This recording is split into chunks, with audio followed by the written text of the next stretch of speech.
What if a sprawling 30-room mansion in Windsor cost almost nothing, while one of the wealthiest families in the UK lived there virtually rent-free for decades? That's the scandal now engulfing the royal family, and raising questions that could have long-lasting consequences for the monarchy itself. Prince Andrew's Royal Lodge lease has long been symbolic.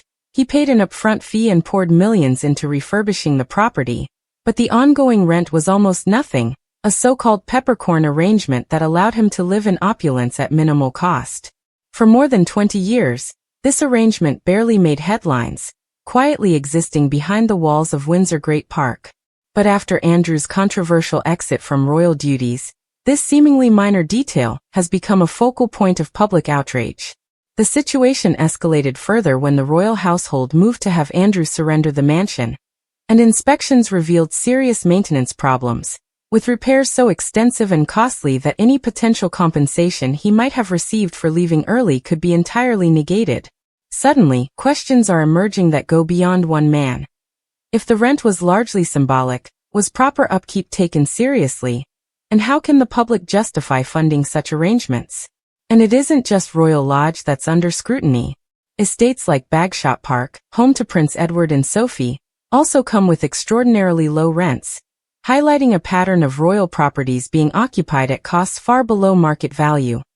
Critics and MPs are now asking whether these deals are simply ceremonial tradition, or whether they amount to hidden subsidies for a privileged few, drawing uncomfortable attention to the monarchy's wealth and lifestyle. Public outrage has grown steadily as the story has unfolded, prompting the Public Accounts Committee to launch a formal inquiry into how these royal leases are arranged with the Crown Estate, the organization tasked with managing property in the public interest. Parliamentarians are demanding answers, questioning whether taxpayers are truly receiving value for money, whether non-working royals should enjoy such generous perks, and whether the system reflects fairness and transparency in the modern age.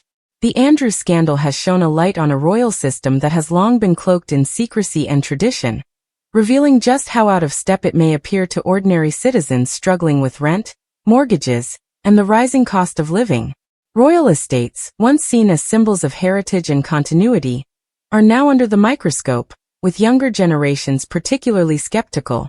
Support for the monarchy among 18 to 24-year-olds has fallen sharply in recent years, meaning controversies like this could have lasting implications for the institution's legitimacy. Even royals not directly involved, such as Princess Alexandra and other extended family members, are feeling the heat as MPs question the fairness and market value of their lease arrangements, creating an unprecedented climate of scrutiny for properties that were once taken for granted. At its core, the Royal Lodge story is about more than just one mansion or one man. It is about centuries-old traditions colliding with modern expectations, about privilege and secrecy, and about how even the most carefully guarded royal practices can be exposed when public attention turns. As inquiries deepen and public pressure grows, the central question remains: will the monarchy reform, ensuring transparency and fairness, or will history and tradition once again shield these arrangements from scrutiny, leaving the public to wonder why such wealth can coexist with symbolic rent agreements in an era when every penny of taxpayer funding is under the spotlight? The answers to these questions could reshape perceptions of the royal family for years to come, proving that in today's world, even long-standing traditions are not immune to accountability, and that privilege, however historic, will always face the glare of public scrutiny.